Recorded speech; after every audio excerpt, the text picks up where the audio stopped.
You know, I have to be honest and say a big thank you to Senate Majority Leader Mitch McConnell and the Judiciary Committee Leader Chuck Grassley. I really want to say thank you to those two gentlemen. And the reason I want to say thank you is because they are not allowing a certain judge to be considered for the Supreme Court. President Obama picked a Supreme Court justice nominee that I totally disagreed with, and that's Merrick Garland. I took a look at the guy's record and I was dissatisfied, to say the least. And I knew I was going to be dissatisfied because some of the most conservative Republicans were all for this guy.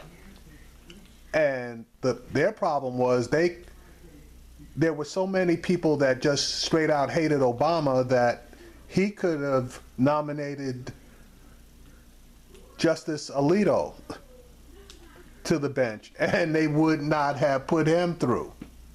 So Garland's sitting there twisting in the wind, and to be honest with you, I wish that Obama would pull him back, but that's not going to happen. He's going to allow the Senate to do what they're going to do. But Mitch McConnell has said that there will be no vote on the nomination of Merrick Garland in this Congress. It will be up to the next Congress, which will be elected by the people, and the next president, who will be elected by the people, to choose the replacement for Justice Alito. I'm sorry, I keep saying Justice Alito. It's not Justice Alito. It's I'm sorry. It's Justice Anton Scalia. I keep saying, I don't know why I kept saying Alito. It's Scalia. Both Italian, I guess. Anyway, that's really a good thing as far as I'm concerned, because I think if and when Clinton is elected and when they flip the Senate and McConnell's out of there, I think that Clinton will pick a progressive judge, which Garland is definitely not. Okay, he is a conservative judge, and he sides more on the conservative side than anything else. And President Obama basically was calling their bluff to see if they really were going to show their true colors and not give a hearing or a vote to someone that any other president not named Obama had nominated. The guy would have gone through with flying colors. So here's a clip from the Chris Hayes show, specifically outlining what I just said. Senate Republicans continue their completely unprecedented obstruction of Supreme Court nominee Merrick Garland, now for the 146th day, refusing to even give him a hearing. In the short term, it seems like they won. There's nothing the Democrats can do about it. But here's the thing. As another poll shows Trump down by double digits nationally, Republicans could not only be facing another Democrat in the Oval Office, but could also lose control of the Senate. Then things get interesting, because the Senate GOP could end up with a nominee they like even less than Garland, something Republican Senator Susan Collins suggested on this network today. That's a very interesting scenario that I have raised with my colleagues in the Senate. And that is that they may be hoisted on their own petard here. If Hillary is elected, I believe that she is much more likely to nominate someone who is to the left of Merrick Garland, because I believe that President Obama deliberately and wisely, in my view, chose someone who was a centrist. Right now, Jason Steed, an appellate attorney who's argued before the Supreme Court, contributor at Huffington Post. And Jason, you have been tweeting about the scenarios by which this all might play out. So my sense always is the Republicans want two bites of the apple. Their plan is block Merrick Garland now. If Clinton wins, rush to confirm him because he's the best they'll get in the lame duck. How do you kind of upset that? How do the Democrats upset that? Yeah, if the Democrats want to prevent that from happening. Yeah, I think the best way to upset that is if there's a credible threat of Garland's nomination being withdrawn.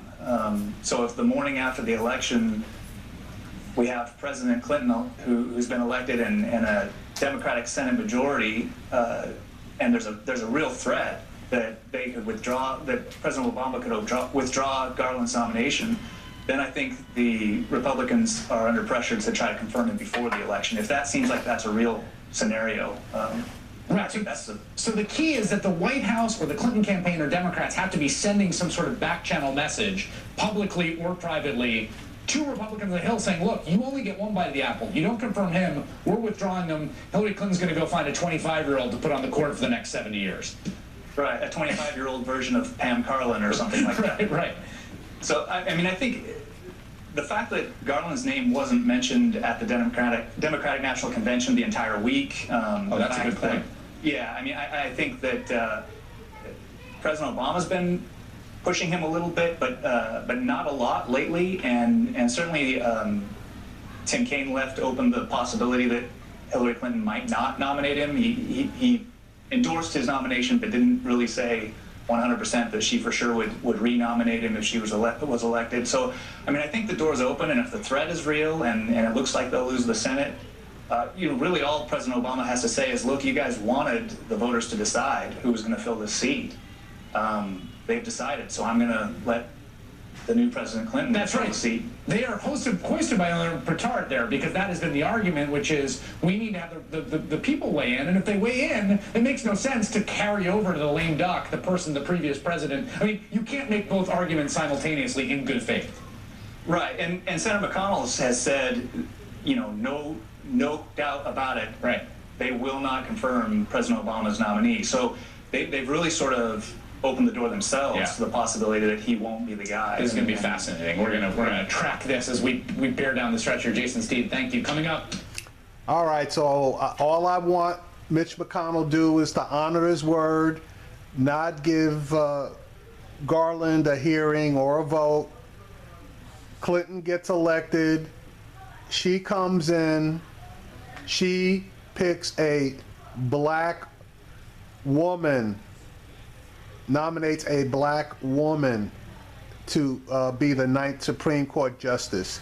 Now, she has indicated in the past that if Obama had nominated an African-American woman for the position and it didn't get a vote, that she would renominate that same person after she got in there. Now, obviously, he didn't do that, but I think that we can hold her feet to the fire and say to her, all right, we made good on delivering what we had to deliver for you. Your turn to make good on showing us where you're coming from. This is going to be something to watch.